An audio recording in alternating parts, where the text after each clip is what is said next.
बिस्मिल्लाहिर्रहमानिर्रहीम। अस्सलाम वालेकुम। आज की वीडियो में हम बात करने वाले हैं कि फ़ौज ने इमरान खान साहब को और पीटीआई को एक अच्छी खासी बड़ी धमकी लगाई थी, और उस धमकी के बाद बजाय इसके कि इमरान खान साहब और पीटीआई का अंदाज़ सियासत ठंडा होता, उसमें कुछ धीरज आता, इसके बजाय हुआ कुछ यूँ है कि उनका अंदाज़ सियासत और ज़्यादा जारहाना हो चुका है। इन तमाम तफसीलात पर बात करते हैं, लेकिन वीडियो शुरू करने से पहले आपसे ये दरख्वास्त रहेगी कि वीडियो को लाइक कमेंट शेयर ज़रूर कीजिएगा और चैनल को सब्सक्राइब करना मत भूलिएगा। ले जी, हुआ कुछ यूँ कि मुझे भी किसी सहाफ़ी ने बताया, सच्ची बात है। अब मेरे जैसे बंदे को फ़ौज के लोगों ने अपने व्हाट्सएप ग्रुप्स में तो रखा नहीं हुआ है, तो कुछ लोग हैं ऐसे कि जो वहाँ तक जिनकी रसाई है, तो वहाँ से हम भी कुछ इन्फॉर्मेशन कभी इधर उधर से आगे पीछे से थोड़ी गैदर कर लेते हैं। तो इन्फॉर्मेशन मिली थी जी 2 दिन पहले कि फ़ौज की तरफ से जनाब किसी व्हाट्सएप ग्रुप के अंदर ये पैगाम दिया गया है कि ना तो 9 मई को भूले हैं और ना ही किसी को भूलने देंगे।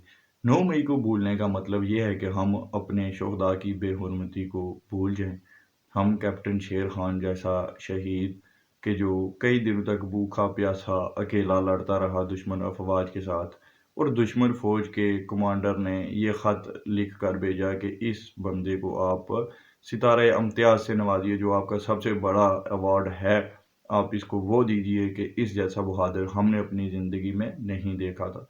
तो वैसे लोगों के मुजस्मों की जब बेहुरमती की गई, यहाँ तक कि उनकी किरचियाँ किरचियाँ कर दी गई सड़कों के ऊपर, और इस तरह के जितने भी वाक़यात हुए थे, जो शोहदा की कब्रों के साथ भी बेहुरमती की गई थी, बाकी भी बहुत सारी चीज़ें थी। हमारे कुछ अलामती तौर पर जहाज़ों के कुछ सैंपल्स थे, वो भी जलाए गए थे। यानी कि एक पूरी एक फ़ौज के ख़िलाफ़ साज़िश हुई थी, बगावत हुई थी, तो फ़ौज उसको नहीं भुला सकती, क्योंकि अगर वो उसको भुला दे तो फिर आने वाले दिनों में हर तीसरा इंसान उठकर ऐसी हरकतें करने की कोशिश ज़रूर करेगा, क्योंकि उसके अंदर ये डर नहीं रहेगा कि अगर वो इसमें कामयाब ना हुआ तो उसको कोई पूछने वाला होगा।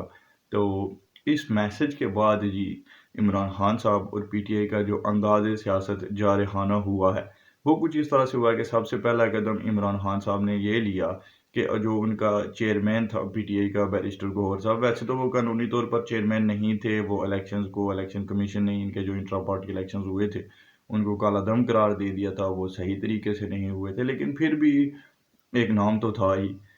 तो उनको जनाब हटाया गया, क्योंकि उन्होंने ये कहा था कि हम माशी तौर पर किसी किस्म की कोई रुकावट हुकूमत के लिए नहीं डालेंगे और हम कानूनी रास्ते से अपनी जंग लड़ते रहेंगे। ये बात इमरान खान साहब को पसंद ना आई और उनको हटा दिया गया।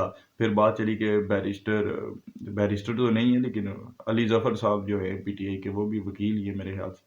तो वो जनाब उनको चेयरमैन बनाने की जो है वो बात की गई थी, लेकिन वो भी फिर सुनने के अंदर आया कि वो खुद ही मुकर गए हैं या क्या बना है, वो बात अभी तक कंफर्म नहीं हुई। लेकिन दूसरा जो इमरान खान साहब ने जारहाना कदम उठाया था, वो ये था कि इमरान खान साहब ने आईएमएफ को खत लिख दिया। अब ये जो खत इमरान खान साहब ने लिखा है, वैसे तो 2014 में भी इन्होंने ये बात की थी, फिर 2022 में भी ये बात की थी और अब भी कर रहे हैं। तो वो बातें इमरान खान साहब ने ये कोई पहली बार तो नहीं की, लेकिन इमरान खान साहब उसके दूसरे दिन जब कोर्ट में पेश हुए, तो सहाफ़ियों की उनसे गैर रस्मी जो गुफ्तगू हुई, वो इसीलिए अलाउ भी इसीलिए करवाई गई थी कि अब सुना जाए जी कि हमने तो अपना पैगाम दे दिया, तो इसका जवाब अब क्या आएगा। तो जवाब फिर उसका आया और इमरान खान साहब ने ये कहा जी कि उन्होंने तस्दीक की, उन्होंने कहा हाँ, अब तक तो मेरा हाथ वहाँ तक पहुँच गया होगा।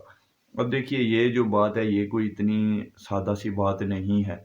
अगर कोई इन चीज़ों को सीरियस लेना शुरू करे तो ये रियासत के खिलाफ गद्दारी है और खुल्म खुला गद्दारी है। क्या आप ये कह रहे हैं किसी के साथ, किसी को आप ये कहें जी कि आप हमारी रियासत को कर्ज मत दीजिए, ये डिफ़ॉल्ट होती है तो हो जाए, क्योंकि इन्होंने इलेक्शंस फेयर नहीं करवाए। ये कोई बात तो ना हुई।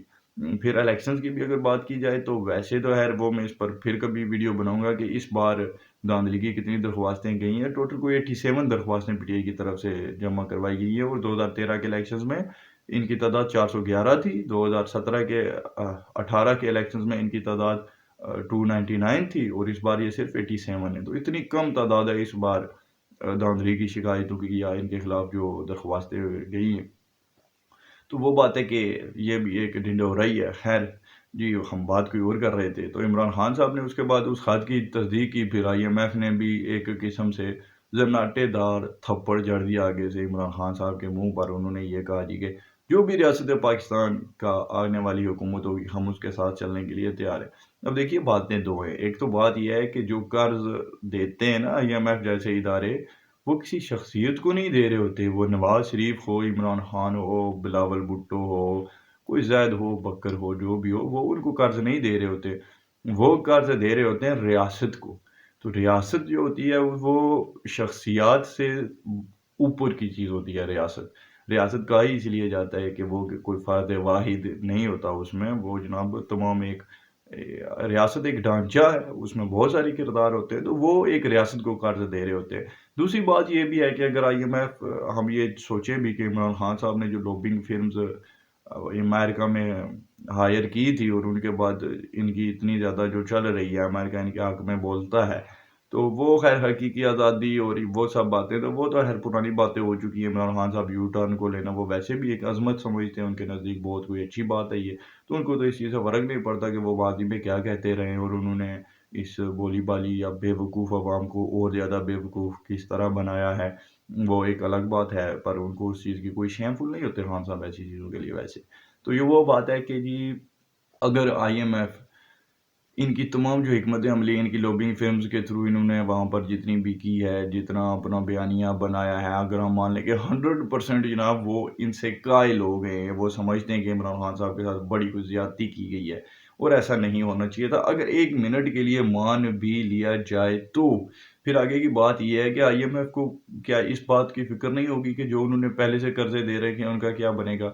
बाकी ममालिक चाइना, सऊदी अरेबिया, दुबई, ऐसे जो ममालिक हैं जिनका IMF में अच्छा खासा रोल है, इनकी चलती है, तो क्या ये ममालिक पाकिस्तान के हक में खड़े नहीं होंगे और IMF से नहीं कहेंगे जी कि आप इनको लोन दीजिए, इनकी इस्लाहात, रिफॉर्म्स जो भी इन्होंने अपने मुल्क में माशी तौर पर करनी है उसका इनको मौका मिलना चाहिए, इनको कोई मैकेनिज़्म दें, इनको कोई रोड मैप मिलना चाहिए, ये उसके मुताबिक चलें और अपनी मईशत को सही करें। 2 वजूहात हैं, पहली तो ये है कि ये जो ममालिक हैं, ये इसलिए भी सिफ़ारिश करेंगे कि ये पाकिस्तान के साथ इनके दोस्ताना ताल्लुकात हैं। दूसरी बात ये है कि अगर इनके दोस्ताना ताल्लुकात अब ना भी हों, तो जितना इन्होंने पाकिस्तान को कर्ज़ दे रखा है, वो उन्होंने वापस भी तो लेना है। तो अगर पाकिस्तान डिफ़ॉल्ट कर जाए, तो कहाँ से कर्ज़ देगा? वही हिसाब IMF का भी है कि अगर IMF कहे जी हम आपको मज़ीद लोन नहीं दे रहे, तो पाकिस्तान डिफ़ॉल्ट कर जाएगा, और अगर डिफ़ॉल्ट कर जाता है, तो फिर पाकिस्तान कर्ज कहाँ से देगा जी, हमारे पास है ही कुछ नहीं, हम देंगे क्या? तो वो बात है। और अगर पाकिस्तान खुदा न ख्वास्ता अल्लाह ना करे कि कभी पाकिस्तान डिफ़ॉल्ट हो, पर अगर होता है तो ये मैं आपको बता दूं कि इसका नुकसान किसी सियासतदान को नहीं होगा। इसका अगर नुकसान होगा तो सबसे ज़्यादा आर्मी को इसका नुकसान होगा, क्योंकि हमारा पैसा सबसे ज़्यादा डिफेंस में ही खर्च हो रहा था। अब हमारी लोकेशन ही ऐसी है। ये मैं आपको बता दूं, ये बात गलत है जो लोग कहते हैं ना जी कि फौज खा गई इस मुल्क को, बहुत ही गलत बात है। हकीकत ये है कि आप एक तरफ देखें जनाब, आपका बॉर्डर इंडिया के साथ लग रहा है, उसके आपके साथ कितने कोई अच्छे ताल्लुकात है। वो 71 में भी चढ़ दौड़ा आपके ऊपर, 65 में भी चढ़ दौड़ा आपके ऊपर, आगे उसको मौका मिले वो फिर चढ़ दौड़ेगा। दूसरी तरफ अफगानिस्तान है जनाब, वो तालिबान आपके जानी दुश्मन बने हुए हैं। उनका एजेंडा ये है जी कि इस्लामाबाद में जाकर झंडे गाड़ने हैं तालिबान उन्हें अपने, और वहाँ से फिर उनके पास एक अच्छी पोजीशन होगी, एक अच्छा मुल्क होगा उनके अंडर, तो वो दुनिया में अपनी बात चलाएंगे। तो वो बात है कि सबसे ज़्यादा अगर नुकसान होना था तो वो फ़ौज का होना था, और फ़ौज हमारी इतनी कमज़ोर नहीं है कि वो अब मुल्क को डिफ़ॉल्ट होने देगी। अब और इमरान खान साहब जो हैं अब आखिर में, क्योंकि वक्त भी पूरा हो चुका है वीडियो का, तो इतना ज़रूर कहना चाहूँगा कि वैसे जसारत ही कर रहा हूँ, माफ़ कीजिएगा सर, नॉर्मल बंदे हम बस बात कर देते हैं कभी कभी थोड़ी बहुत हिम्मत करके। तो बात यह है कि अगर तो आपने PTI और इमरान खान साहब को वाकई कोई सबक सिखाना है ना, तो आप ये धमकियाँ बंद कर दें। अब ये बोलना छोड़ देंगे हम 9 मई को नहीं भूले, कुछ करें। वो करें, उनको पता हो कि अगर अब फिर से कुछ हम करने की हिम्मत करेंगे तो क्या होगा। उनकी जो झिझक थी वो ख़त्म हो चुकी है, उनके हौसले बुलंद हो चुके हैं, क्योंकि पहले आपने बातों के सिवा कुछ नहीं किया। उनका जो 6-6 महीने या 4-4 महीने के लिए जो सहाफ़ियत राता आपने अंदर की है, वो बाहर आकर हीरो बन चुके हैं कौम के। तो वो बात है कि अब आपको बातें बंद कर देनी चाहिए और प्रैक्टिकल कीजिए। आपको वही सूट भी वही करता है। और बस इतना ही था जी। अपना बहुत सारा ख्याल रखिएगा, मिलते हैं अगली वीडियो में।